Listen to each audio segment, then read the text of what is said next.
Now, what is your favorite band? Is there anything like juggler music?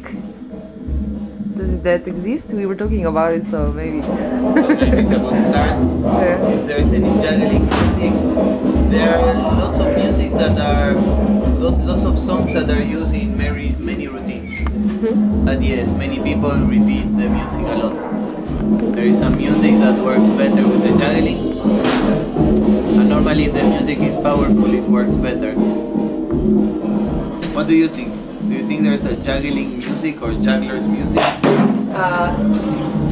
It's true that people use the same music in many routines. Amelie, everybody uses Amelie. Come on. Well, it's a style of music, I think, that is very good for juggling. What style? Come. Style of music. The kind of filmy music, because the same kind of music that they use for films, it's kind of it's a kind of narrative. It tells a story without words. And I think what you need for juggling is, first of all, music without lyrics. Yeah, that's a Like if you use some kind of pop music that people know and people can sing along to, you already make it a bad that's the first step. That's the first step. That's the first thing you don't do. Like I once had a performance on something. This is a bit of a silly spot. Now I think this is cool. Yeah. Yes. There. Okay. Oh, now that's better. That's very good. That's better. Yeah. Thank you. But some of the contemporary juggling performances are to normal pop music, also in normal street clothes like what was the name? Maybe it's popular in your school. Antti Zuniala, for example, performs to Radiohead. But I mean, it's a matter of taste. But I also don't like it too much because the vocals are, the lyrics are disturbing. I mean, it's except the lyrics really fit to the performance, then it's nice. Okay, like I had in my last performance, the one I stopped doing after 8 years. I had like this woman's voice singing maybe 3 lines, but she sang something that fit with the rest of the performance, and it was like a performance of 7 minutes, so for her to sing like 3 lines was fine. Besides, she sang something like dancing and 1 and 1 and 1 is 2, and this was exactly the part where I went down from 2 balls to 1 ball. 1 is 1 and 1 are 2, something like that. And I thought it fit. It could make it or break it, I think, because if you take the rock music to your performance, then you've lost. But then sometimes it's a bit nasty, because then people come to you after a great show. They come to you and they don't say, "Hey, that was a great show," blah blah blah, like normal people do. But they come to you and they say, "That was such nice music." Yeah, you know. Great, thanks. What about me? I think so. This sort of showing what you can do, what you have the abilities of your body and your mind, and also creating a performance to. The difference between art and entertainment. Yes, entertainment is what is used to amuse people. Yes, and to tell them, look what I can do and you cannot do.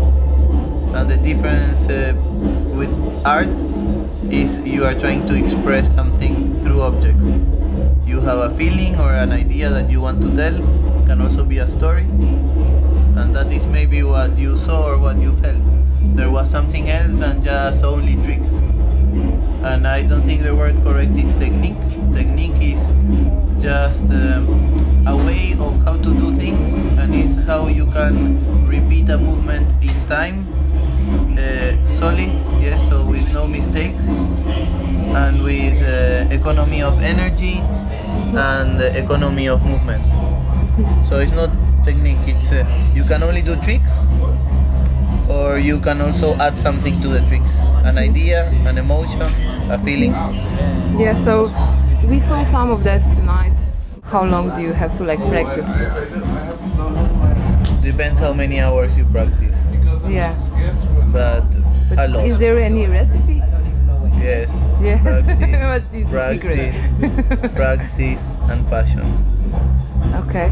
Passion, yeah? Yes, without passion you don't go anywhere. Okay.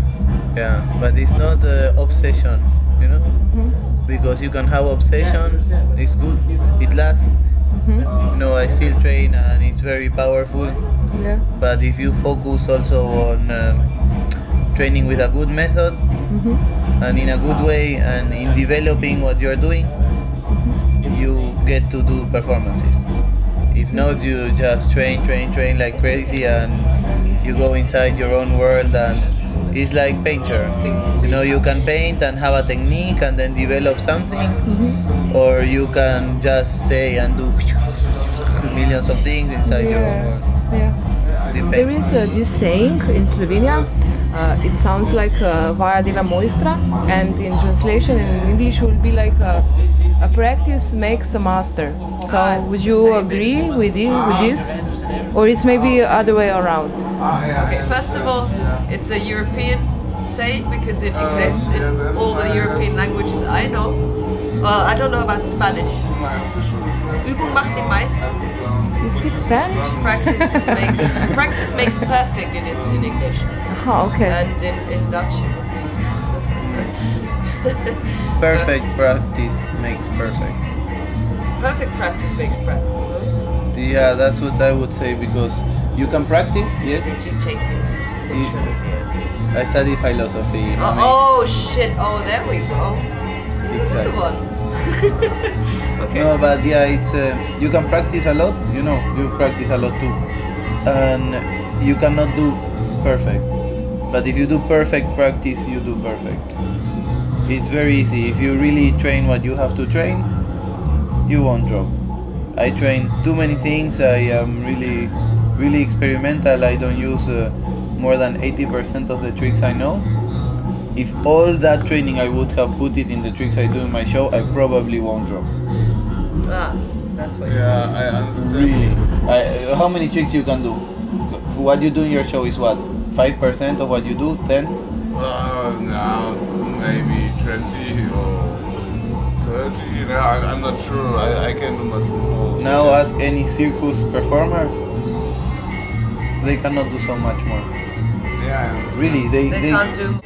You know, you did much more bigger tricks in the workshop, maybe. I did bigger tricks in the performance than in the workshop. No, the other way around. The other way around. I did different tricks. Yeah. I do tricks that work for my performance. They don't necessarily work in a workshop, because in a workshop I tend to do basics. Yeah, you don't want to show the secrets to the people when they come and they realize, oh, that's the secret. Actually, you're not interesting anymore. In my workshop, I said a lot of things about contact juggling being like magic. It's being like illusion. It's a lot. I can't believe. Like, oh, what? Yeah, I've had performances where you just keep dropping, and it's just like. Yeah. So what happens then? For you, it just gets funny, because you know, after your first drop, immediately after, the risk is biggest that you drop again. It's like you drop the first time in a performance of 5 minutes. After 3 minutes, you have your first drop. You pick up the club, the ball, the object, whatever. You throw it up again, and immediately you miss it. And this is like, hey, come on! I just had my first drop after 3 minutes, and I pick it up, I throw it up, and the first thing that happens to me is. Yeah. And that's just because once you're out of your rhythm, it's hard to get back in the rhythm of the performance again. So every time you drop during a performance, the risk of you dropping again and again and again and again is getting higher and higher and higher. Yeah. Of course. Of course, if the customer says jump, you jump. No? So that's Depends on how much they pay. Like, of course, if somebody tells me like, yeah, you can do your performance, but we want you to wear a special costume, yeah? We want you to wear this and that costume because this is the opening of our newest blah blah factory here and there, and we insist that you take not orange balls but pink balls, and that you wear a costume not in blue but that you wear for Ferrari, you're a horse. You're a horse for Ferrari, you're a and horse. you got to use yellow balls. Yeah, you have to have their so long as they pay good money. One Ferrari.